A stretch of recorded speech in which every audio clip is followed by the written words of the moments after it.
dirigeants de l'Union européenne affichent leur satisfaction au sommet européen après l'accord trouvé lundi soir pour mettre en œuvre un embargo sur le pétrole russe. Le Donbass toujours sous un déluge de feu. La Russie accentue la pression sur cette région. Une partie de la ville clé de Sévérodonetsk serait tombée. Avec 8,1%, le taux d'inflation dans la zone euro a battu un nouveau record en mai. Les dirigeants de l'Union européenne se retrouvent mardi pour la deuxième journée du sommet européen. Les chefs d'État et de gouvernement affichent leur satisfaction. Dans la soirée de lundi, ils sont parvenus à s'entendre sur un embargo concernant le pétrole russe après un mois de négociations difficiles. Le compromis est moins ambitieux que la proposition initiale, mais un geste a finalement été fait à l'égard de la Hongrie. Une atmosphère de soulagement dominait lors des arrivées au sommet. Une bonne nouvelle hier. Comme je vous le disais hier matin, nous allions avoir un accord et nous l'avons eu. Tardivement, comme toujours, mais nous l'avons eu. Nous avons désormais un plan pour interdire 90% des importations de pétrole dans l'Union européenne. D'ici la fin de l'année, nous achèterons 90% en moins.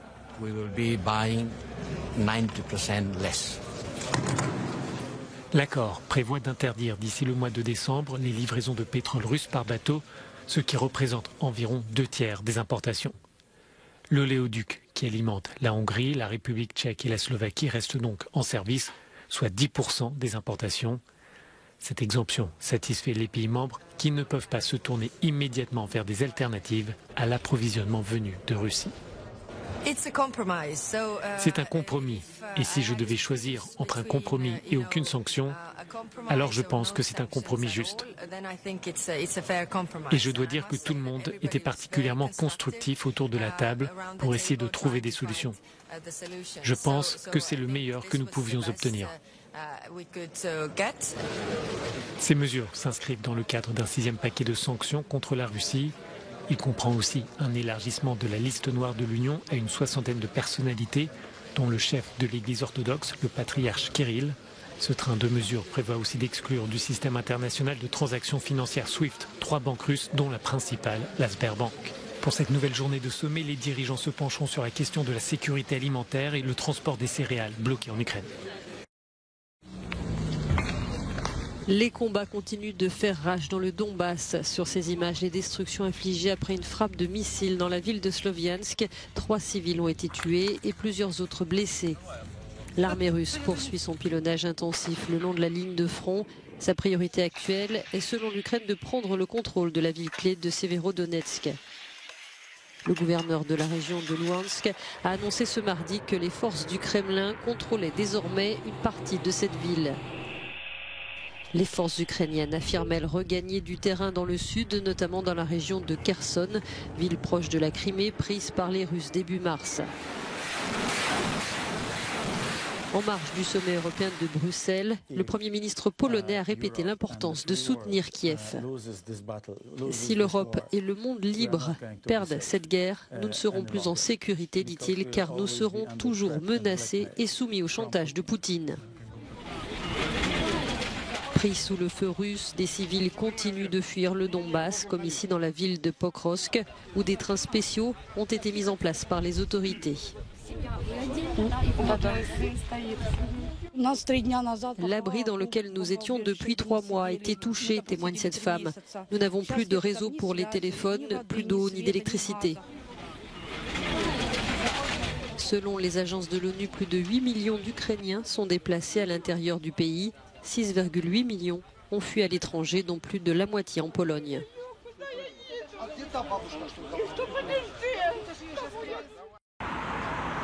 En Europe, l'inflation continue sa progression. Selon les chiffres d'Eurostat publiés ce mardi, le taux d'inflation dans la zone euro a battu un nouveau record en mai, atteignant 8,1% sur un an. Avec 5,8%, la France est relativement moins touchée que ses voisins européens.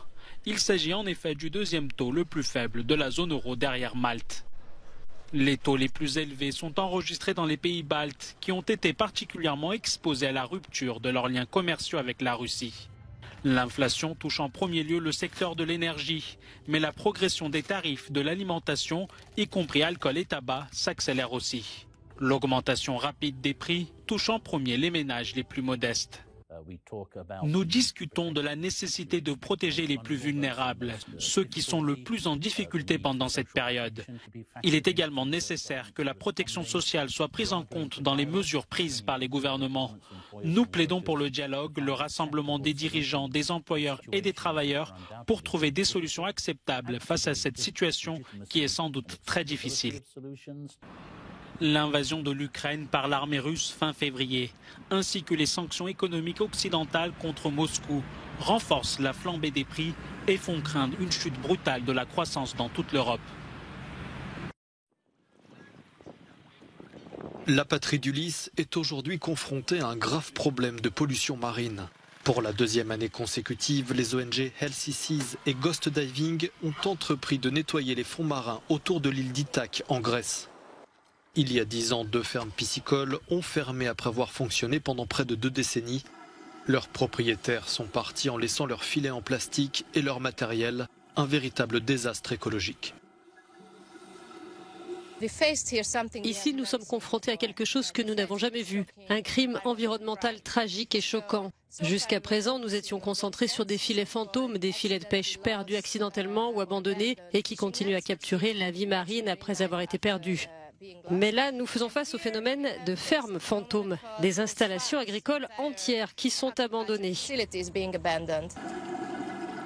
L'ONG Healthy Seas a décidé d'agir après avoir été informée par des habitants. L'équipe est composée de 12 plongeurs bénévoles originaires des Pays-Bas, du Royaume-Uni, de Grèce, du Liban et de Hongrie. Le poids et la quantité de filets constituent un véritable défi. Ils sont très très gros. Nous devons les traîner entre 20 et 35 mètres de profondeur. Le levage en lui-même n'est pas dangereux, mais c'est un travail d'équipe car le filet est énorme.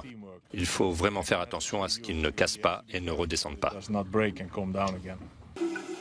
L'été dernier, de nombreux habitants étaient dubitatifs et méfiants vis-à-vis de ces bénévoles étrangers, mais aujourd'hui ils participent à leur campagne de nettoyage. L'année dernière, 76 tonnes de déchets marins ont été retirés de la mer et du littoral de l'île. Outre le nettoyage, l'objectif de l'action de cette année est de former les pêcheurs, les habitants et les visiteurs afin de réduire la pollution catastrophique des fonds marins. Avec le temps, les filets en plastique se décomposent et empoisonnent les poissons. Les plongeurs notent que la pollution des mers est un phénomène insidieux qui n'est pas visible au premier abord. Le touriste voit la carte postale, un petit port avec des eaux turquoises. Mais nous, plongeurs, nous sommes confrontés à une réalité inverse. Les fonds marins sont pleins de déchets, je peux dire qu'ils ressemblent à une vaste décharge. Les gens deviennent plus sensibles, le monde change, mais ça prend du temps. Les filets récupérés sont transportés au port d'Ithaque et stockés dans des conteneurs avant d'être transformés en nylon recyclable de première qualité, un nylon utilisé par des créateurs de mode. Après Ithaque, les plongeurs se rendront en Espagne et en Croatie. Sylvain Distin était davantage connu pour ses prestations balle au pied que pour son coup de pédale. Mais cela ne l'a pas empêché de parcourir 1300 km en 10 jours, entre Sandbanks en Angleterre et Saint-Tropez dans le sud de la France. L'ancien footballeur professionnel a réussi son défi avec 8 autres cyclistes afin de recueillir des fonds pour l'Ukraine. On ne va pas changer le monde, mais on sait que ça peut apporter un peu de paix et de réconfort pour certaines familles. On est tous dans ce groupe-là, on a tous des enfants, on est tous parents, et de voir les familles se séparer, ne pas savoir s'ils vont se retrouver, ça nous a tous touchés. Donc c'est pour ça qu'on a décidé de soutenir ces familles-là et de les aider. Aviez-vous des appréhensions avant de parcourir autant de kilomètres ? Des appréhensions, ouais, j'en avais un paquet. J'ai jamais eu ce genre de challenge physique sur la durée. Donc j'avais des craintes au niveau de l'accumulation des efforts. Je savais pas du tout comment ça allait se passer.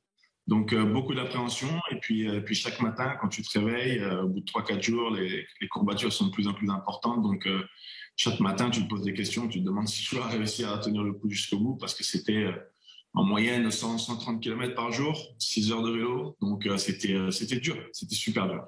Malgré la difficulté du parcours, l'ex-défenseur du PSG, de Manchester City et d'Everton est allé au bout de son pari. Les plus de 25 000 € récoltés seront versés à des organisations caritatives.